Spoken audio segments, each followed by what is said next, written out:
अहो, आजकाल पालक आपल्या मुलांना इंग्रजी शाळेत पाठवायला प्राधान्य देतात आणि हे सगळं असं झाल्यामुळे मराठी शाळांमधली विद्यार्थी संख्या कमी झाली आहे. आम्हालाही आमच्या मुलांची काळजी वाटते हो.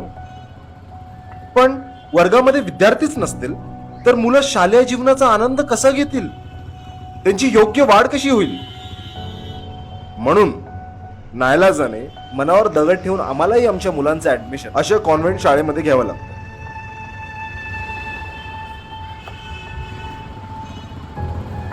असू दे, द्या हो, द्या. नको, हो, राहू दे. असू दे असू दे.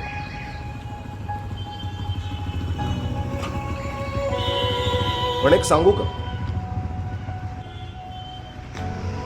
मराठी शाळा म्हणजे शालेय शिक्षणाचं रूप नाही आणि तिचं अस्तित्व फक्त भाषेपुरतं मर्यादित नाही.